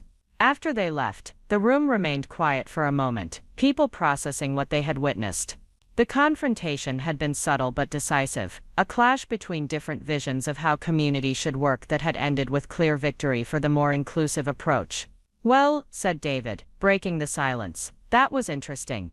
Several people laughed, the tension dissolving into the kind of shared understanding that comes from having witnessed something significant together. The attempted disruption had actually strengthened the bonds between the people who had chosen to be there, creating a common experience of resistance to social gatekeeping. Maria moved to refill the coffee urn, her movements calm and purposeful. "Anyone want more coffee? These pastries aren't going to eat themselves." The invitation to continue, to refuse to let the interruption end their gathering, was exactly what the room needed. Conversations resumed with renewed energy, people now bonded not just by their desire for connection, but by their shared experience of defending that desire against external judgment. Mrs. Patterson settled back into her chair with obvious satisfaction. "Your grandmother would have handled that exactly the same way," she told me quietly. Dorothy never did back down when she knew she was right. The comparison to my grandmother felt like a benediction, a connection to the kind of community leader I had always admired, but never thought I could become. Not the kind who controlled and managed and decided who belonged, but the kind who created space for people to belong on their own terms. The gathering continued for another hour, ending naturally as people needed to leave for work or other commitments. But the conclusion felt different from the formal endings of committee meetings or organized events. Instead of relief that obligations had been fulfilled, there was anticipation about the next time they would see each other. Several people approached me individually, as they prepared to leave, expressing appreciation for creating the space and asking about future meetings.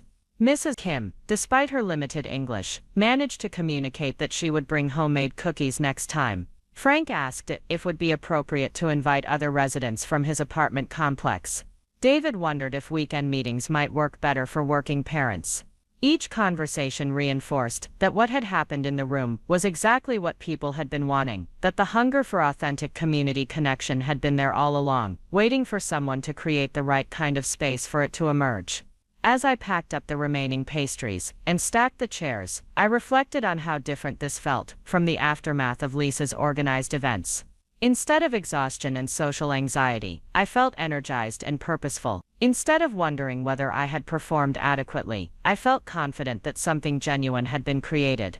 Maria stayed to help clean up, her presence comfortable and companionable in the way that real friendship felt. We worked in easy silence for a while before she spoke. That was exactly what this neighborhood needed, she said, wiping down the tables with efficient movements. People who actually like each other talking because they want to, not because they're supposed to. "Do you think Lisa will try to shut this down somehow?" I asked, voicing the concern that had been nagging at me since her departure. Maria paused in her cleaning, considering the question seriously. "I think Lisa is used to being the person who decides how community happens around here. But I also think what we saw today was people deciding they want something different. That's not something she can really control, no matter how much she might want to." Her confidence was reassuring, rooted in her years of experience with neighborhood dynamics and her clear-eyed understanding of power and resistance. She had seen Lisa's performance today not as an insurmountable obstacle, but as evidence that the established social order was more fragile than it appeared. "Besides," she continued, "did you see how people responded when she tried to take over? Nobody was having it. That tells you something about how ready people are for a different approach. The observation was accurate and encouraging. The gathering had revealed not just individual desire for authentic connection but collective resistance to social gatekeeping. People had been waiting for an alternative, they just hadn't known how to create one. That evening, I found myself on my front porch again, wrapped in my grandmother's quilt and watching the familiar rhythms of Birch Street settling into darkness. But the street looked different now, populated not just by houses but by people I was beginning to know as individuals rather than as participants in someone else's social theater. Mrs. Patterson's porch light was on, and I could see her moving around inside, probably preparing for her evening routine of television and tea. Frank's apartment building was visible in the distance, its windows glowing with the lives of people who had been invisible to me just hours earlier. David's house was 3 blocks over, where he was probably getting his daughter ready for bed and planning tomorrow's activities. These people had always been there, living their lives and raising their children and contributing to the community in their own ways. But Lisa's version of neighborhood organization had rendered them invisible, focusing only on those who fit her specific vision of appropriate community membership. The success of the morning's gathering had shown that community was not something that needed to be managed or controlled or carefully curated. It was something that emerged naturally when people were given space to connect authentically, when barriers were removed rather than erected. My phone buzzed with a text message, and I was surprised to see Mark Chen's name on the screen.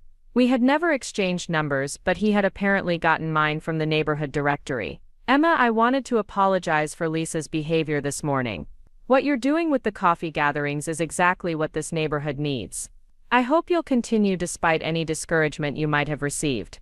The message was unexpected and deeply meaningful, not just because of its content but because of what it represented.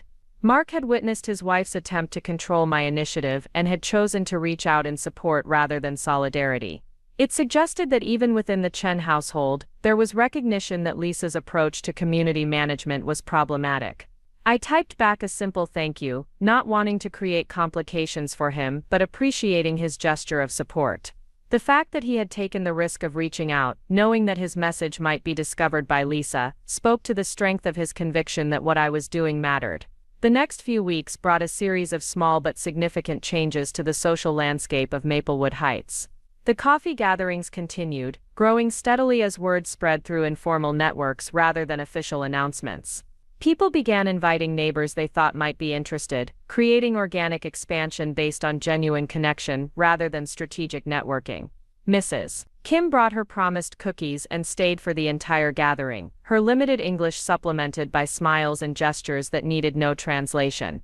Frank arrived with 3 residents from his apartment complex, quiet people who had been living on the edges of the neighborhood's social awareness for years.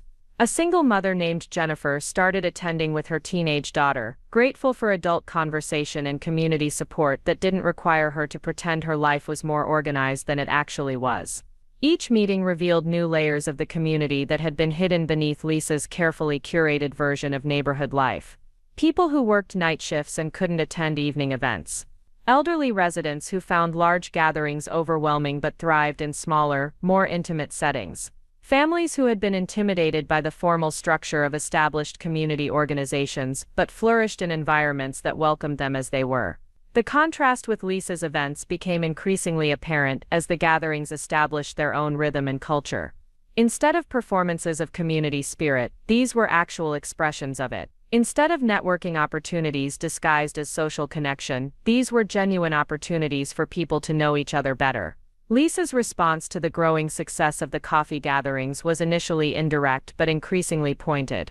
She began organizing competing events, scheduling committee meetings and planning sessions that coincidentally conflicted with the Tuesday morning gatherings. She sent neighborhood-wide emails about official community initiatives that needed volunteer support, implying that other activities were somehow less legitimate or valuable. The strategy was transparent enough that people began commenting on it, recognizing the territorial nature of her response. Instead of drawing participants away from the coffee gatherings, her competitive approach actually highlighted the difference between authentic community building and social control. The confrontation that had been building for weeks finally came to a head on a cold Tuesday in January. I arrived at the community center to find Lisa already there, setting up what appeared to be a formal presentation in the room I had reserved for the coffee gathering. "Oh, Emma," she said when she saw me, her tone suggesting that my arrival was unexpected rather than entirely predictable. "I hope you don't mind, but I decided to use this morning's gathering as an opportunity to present some information about upcoming neighborhood initiatives. I thought people would appreciate having concrete ways to contribute to the community." The takeover was brazen and thoroughly planned, complete with printed handouts and a PowerPoint presentation queued up on a laptop. She had essentially hijacked the gathering, transforming it into exactly the kind of formal agenda-driven event that people had been seeking an alternative to. "Lisa, this isn't what people come here for," I said, keeping my voice steady despite the anger building in my chest. "They come for conversation and connection, not presentations and volunteer recruitment." Her smile was patient and condescending. "Emma, I think you underestimate people's desire to make meaningful contributions to their community. Sometimes informal socializing needs to evolve into concrete action if it's going to have real impact." The reframing of my initiative as a preliminary step toward her version of community engagement was so presumptuous that it took my breath away. She was not just taking over the gathering, she was rewriting its entire purpose and history to serve her organizational agenda. People began arriving for the usual coffee and conversation, their expressions shifting from anticipation to confusion as they encountered Lisa's formal setup. "Mrs. Patterson took one look at the PowerPoint presentation and the stacks of volunteer sign-up sheets and shook her head with obvious disapproval. "What's all this about?" asked David, his toddler in tow, and clearly expecting the usual relaxed atmosphere. Lisa launched into her prepared remarks before I could respond, explaining how she had developed an exciting new initiative that would channel the positive energy of the coffee gatherings into structured community service opportunities. She spoke with the kind of polished enthusiasm that made dissent seem churlish and ungrateful. But the audience was not responding as she had expected. Instead of the grateful attention she was accustomed to receiving, people were looking confused and disappointed. They had come for one thing and were being offered something entirely different, something that resembled every other community obligation they already felt pressured to fulfill. "This is really nice, Lisa," said Jennifer, the single mother. "But I was hoping for the usual coffee and chat. I don't have a lot of time for additional volunteering right now." Of course," Lisa replied smoothly, "but I think you'll find that structured volunteer opportunities can actually be more efficient than informal socializing. More impact for the time invested." The implication that the connections people had been building were less valuable than organized volunteer work was so dismissive that several people exchanged glances of disbelief. Frank, the elderly man from the apartment complex, raised his hand as if he were in a classroom. "Excuse me, but who decided that this gathering needed to evolve into something else? I thought the whole point was that it didn't have an agenda." Lisa's expression tightened slightly as she found herself facing direct questioning, rather than polite acceptance. "Well, Frank, community building is an ongoing process. Static approaches don't really serve people's long-term interests." "Whose long-term interests?" The question came from Maria, who had arrived just in time to witness Lisa's presentation. "Because it seems to me that people have been pretty clear about what their interests are, and it's not more committees and volunteer obligations." The challenge was direct and unapologetic, delivered with the kind of calm authority that comes from genuine confidence rather than manufactured position. Lisa found herself in the uncomfortable position of having to justify her takeover to people who had been attending the gatherings specifically to avoid exactly this kind of organizational management. "Maria, I appreciate your concern, but I think you might be underestimating people's capacity for meaningful community engagement. Sometimes what people think they want isn't actually what's best for them in the long run." The paternalistic statement hung in the air, like a confession of everything that was wrong with Lisa's approach to community leadership. She had essentially admitted that she believed she knew better than residents what they needed, that their expressed preferences were less important than her vision of appropriate community involvement.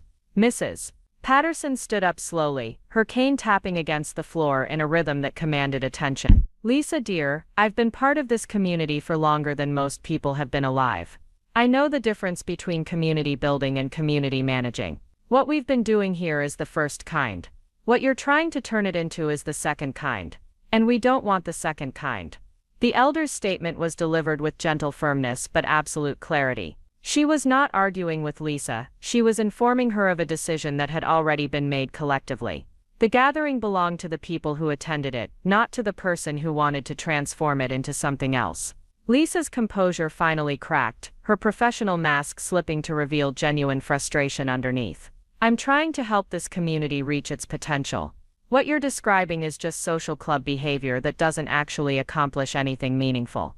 And what you're describing, I said, finding my voice in the face of her condescension, is the same controlling approach that made people want an alternative in the first place. You can't accept that people might prefer authentic connection over organized productivity. The confrontation had crystallized into its essential elements. Lisa representing a vision of community based on hierarchy, efficiency, and managed outcomes. The rest of us representing a vision based on genuine connection, voluntary participation, and organic relationships. You know what, Emma? Lisa said, abandoning any pretense of diplomatic language. You've always been naive about how real community organizing works.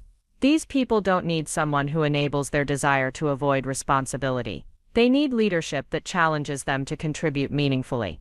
They need space to connect authentically without being told what their connections should accomplish. I replied, my voice carrying a certainty I hadn't possessed during our previous confrontations.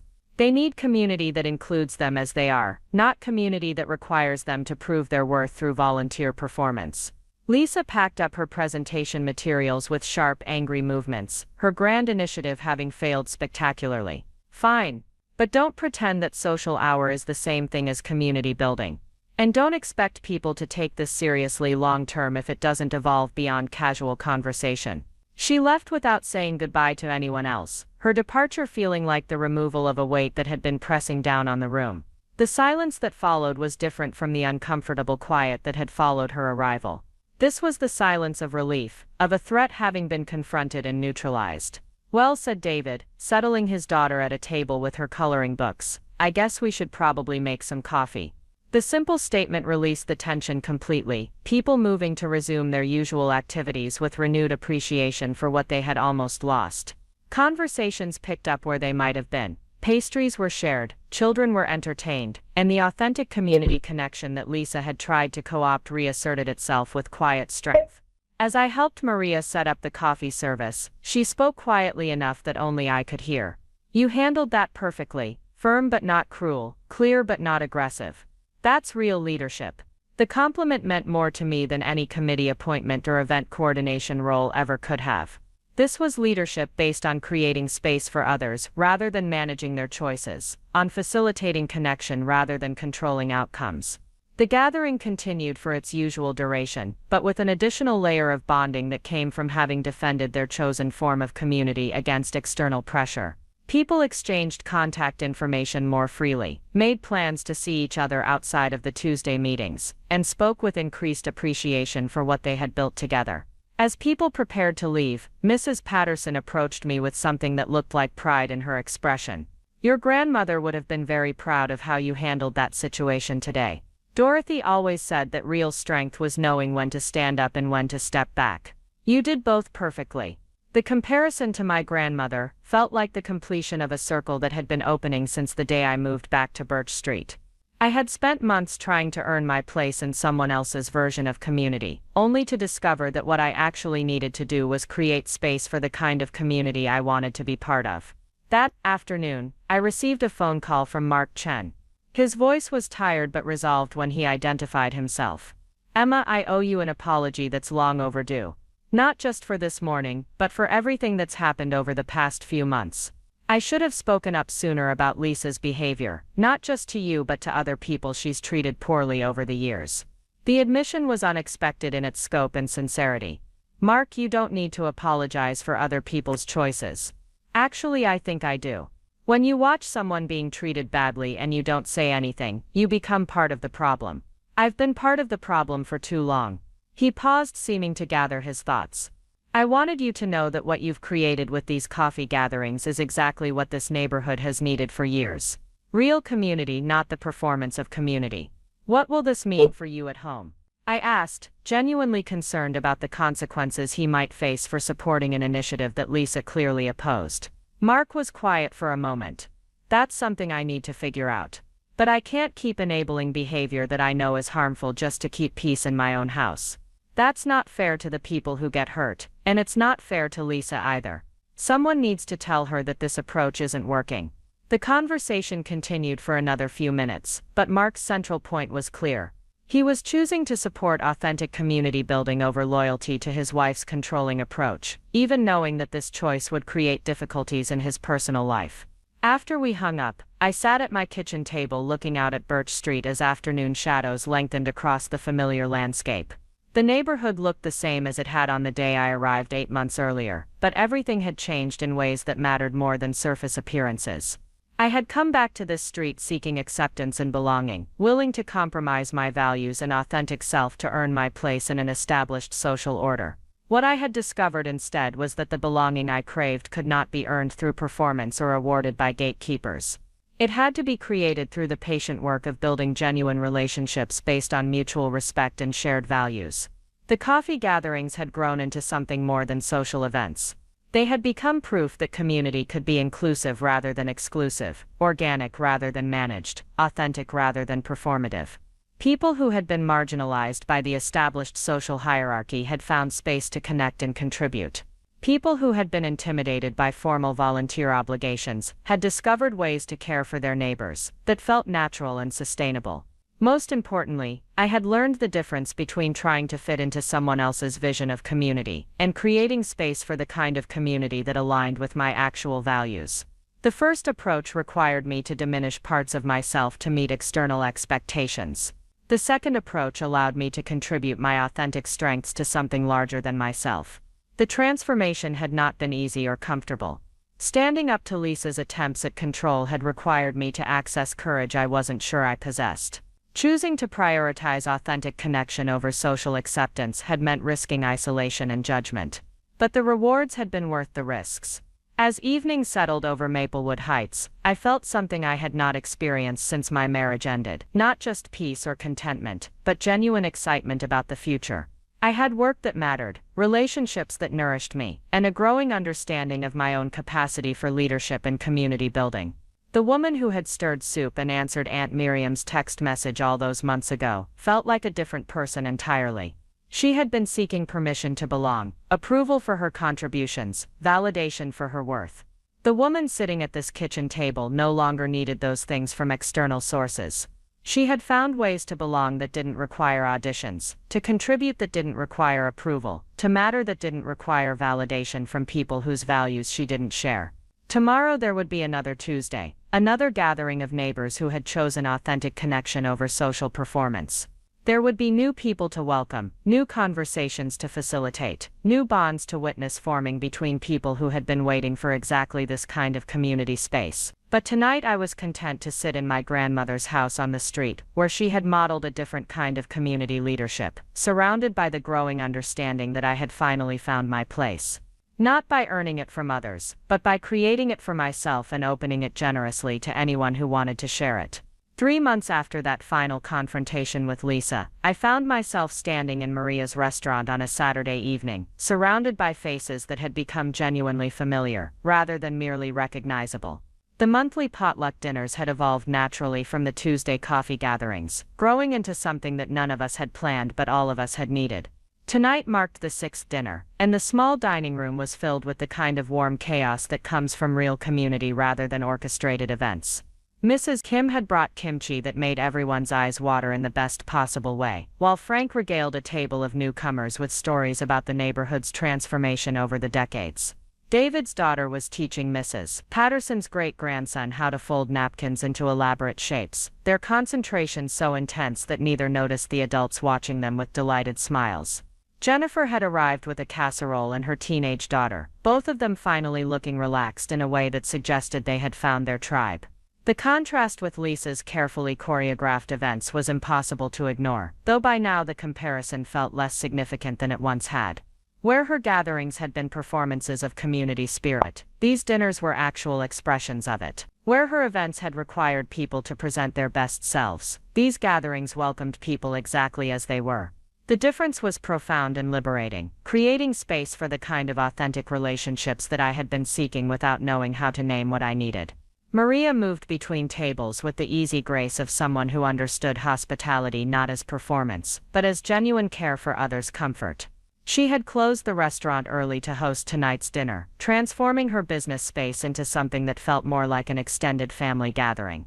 The gesture was characteristic of her approach to community, generous and inclusive without being calculated or strategic. "Emma," she called from behind the counter where she was preparing coffee for anyone who wanted it, "could you help me carry these cups out? I think people are ready for something warm." I moved through the dining room with the coffee service, stopping at each table to offer refills and check in on conversations. The ease of these interactions still surprised me sometimes, the way people had grown comfortable sharing, not just their polished successes, but their actual struggles and uncertainties. Tonight's conversations ranged from Mrs. Patterson's concerns about her aging car to Frank's excitement about his grandson's upcoming visit to Jennifer's cautious optimism about a potential job opportunity. At the corner table, a new couple was talking with David about the challenges of finding good childcare, their relief at discovering other parents who understood their situation evident in their relaxed postures. They had heard about the dinners through Mrs. Kim, who had mentioned them to another parent at her granddaughter's school pickup. The organic spread of information through authentic relationships rather than official announcements had become one of the defining characteristics of how this community operated. As I served coffee to the table where Mrs. Patterson was holding court with her usual collection of admirers, she caught my hand gently. "Sit with us for a minute, dear. You've been bustling around all evening like you're running a restaurant yourself." I settled into the empty chair beside her, grateful for the excuse to pause and simply observe what had been created in this space. The sound level in the room was comfortable rather than overwhelming. Conversations intimate enough that people could hear each other without shouting, but animated enough to create an atmosphere of engagement and connection.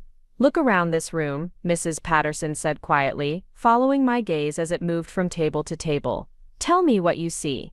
It was the kind of question she specialized in, invitations to recognize truths that might otherwise remain invisible. I took my time, really studying the faces and interactions around us. I see people who genuinely enjoy each other's company. People who feel safe being themselves instead of performing versions of themselves. "And what do you see when you look at yourself in this context?" The question was more penetrating than I had expected, requiring me to examine not just what I had helped create, but who I had become in the process of creating it.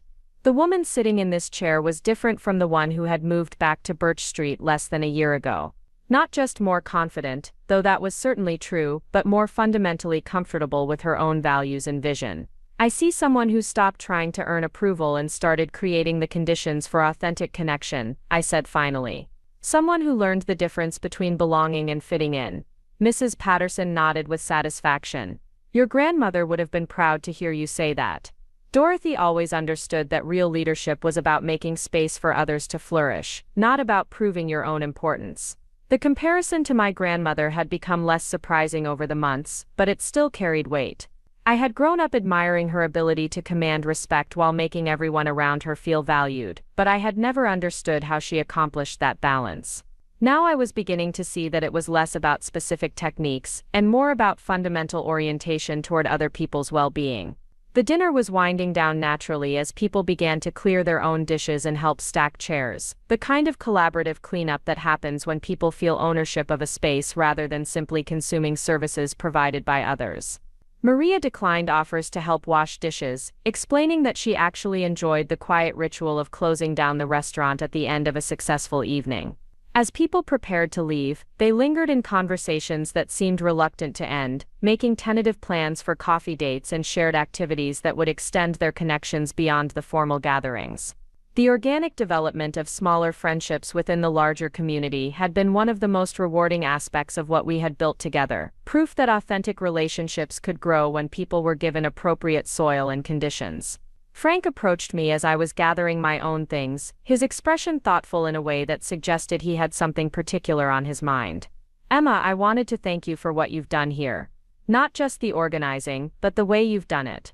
You've made space for people like me who don't usually get included in community things." The gratitude in his voice was humbling, especially coming from someone whose wisdom and life experience far exceeded my own. "Frank, you've contributed so much to these gatherings. Your stories, your perspective, your kindness to newcomers. This community wouldn't be the same without you." "Maybe not," he said with a smile, "but it wouldn't exist at all without someone being willing to start it." That took courage, especially after what happened with the other situation. He was referring to Lisa's attempts to control and ultimately sabotage the community connections I had been facilitating, though he was tactful enough not to name the conflict directly. I think I had to learn that courage isn't about not being afraid, I replied. It's about doing what matters even when you are afraid, and what mattered was creating space for people to connect authentically, regardless of who approved or disapproved. Frank nodded knowingly. That's the thing about real community. It threatens people who are invested in controlling how community happens. But it's also stronger than their attempts to control it, because it's based on what people actually want rather than what they think they're supposed to want. His observation captured something essential about the resistance we had encountered and overcome. Lisa's vision of community had required people to conform to her standards and participate in her preferred activities. Our approach simply created space for people to connect based on their own interests and values, which turned out to be far more sustainable and satisfying. As I drove home through the quiet streets of Maplewood Heights, I reflected on how different the neighborhood felt now compared to my first months back. The physical landscape was unchanged, the same houses and trees and streetlights creating the familiar suburban tableau. But my relationship to this place had been fundamentally transformed by understanding that community was something I could create rather than something I needed to be accepted into. The coffee gatherings had stabilized at around 20 regular participants, with new people joining occasionally as word continued to spread through organic networks. The monthly dinners typically drew a slightly smaller but equally engaged group, people who were ready for deeper connection and more substantial time commitments. Both activities operated without formal structure or organizational hierarchy, sustained by people's genuine appreciation for what they provided rather than by any external pressure or obligation. More importantly, the connections formed in these gatherings had begun to extend into daily life in ways that enriched the entire neighborhood. People checked on each other during illness, shared resources during emergencies, and created informal support networks that functioned more effectively than any official community services. Mrs. Kim had become the unofficial neighborhood coordinator for elderly residents who needed occasional assistance with transportation or shopping. David had organized a loose network of parents who took turns providing childcare during emergencies. Maria's restaurant had become an informal community center where people gathered for impromptu conversations and mutual support. The transformation had happened gradually enough that it felt natural rather than dramatic, but the cumulative effect was profound. Maplewood Heights had become the kind of place where people genuinely cared about their neighbors' well-being, not because they were supposed to, but because they had developed actual relationships that made caring feel natural and rewarding. Lisa's response to these developments had evolved over the months from active resistance to grudging tolerance to what appeared to be genuine bewilderment. She continued to organize her formal community events, but attendance had declined as people discovered alternatives that felt more authentic and inclusive. Her attempts to co-opt or control the organic community networks had failed repeatedly, largely because they operated through personal relationships rather than institutional structures that could be captured or redirected. Mark had eventually told me that she spent considerable time trying to understand why her approach to community organizing was losing influence, genuinely confused about why people would prefer informal gatherings to carefully planned events with clear objectives and measurable outcomes. The conversation had revealed that her controlling behavior stemmed not from malice but from a fundamental misunderstanding about what people actually wanted from community involvement. She really believes that structure and leadership and organized activities are what make communities strong. Mark had explained during one of our occasional conversations. The idea that people might prefer authentic connection over managed engagement just doesn't compute for her. It's like trying to explain color to someone who's colorblind. His perspective had helped me understand Lisa's behavior with more compassion, though it hadn't changed my commitment to creating community spaces that operated on different principles. People deserve to have their preferences respected rather than managed, their authentic selves welcomed rather than improved, their contributions valued rather than evaluated for appropriateness. The realization that I had become a community leader, not through appointment or election, but through the simple act of creating space for others to flourish, still felt surreal sometimes. Leadership in this context looked nothing like what I had imagined when I first moved back to the neighborhood. It required less control and more trust, less planning and more responsiveness, less performance and more authenticity. The skills I had developed over the months were different from those typically associated with community organizing. Instead of learning to manage people and coordinate logistics, I had learned to listen carefully and create welcoming spaces. Instead of developing expertise in fundraising and event planning, I had cultivated the ability to facilitate genuine conversation and help people feel comfortable being themselves. Most importantly, I had learned that sustainable community building required alignment between personal values and public actions. The exhaustion and anxiety I had experienced during my attempts to succeed in Lisa's version of community involvement had stemmed from the constant effort required to suppress parts of myself that didn't fit her expectations. The energy and satisfaction I derived from the community connections I had helped create came from being able to contribute my authentic strengths without compromising my core values. As I pulled into my driveway and saw the warm light spilling from my grandmother's kitchen windows, I felt the deep contentment that comes from knowing you are exactly where you belong. Not because someone else had determined that you were worthy of belonging, but because you had created belonging for yourself and others through patient work and genuine care. The house welcomed me with the familiar sense of home and the accumulated memories of 3 generations of women who had found their own ways to contribute to their communities. My grandmother's influence was visible not just in the physical space, but in the approach to community leadership that I had gradually developed, emphasizing inclusion over exclusion, authenticity over performance, and genuine care over social obligation. Tomorrow would bring another Tuesday, another opportunity for neighbors to gather for coffee and conversation without agenda or expectation.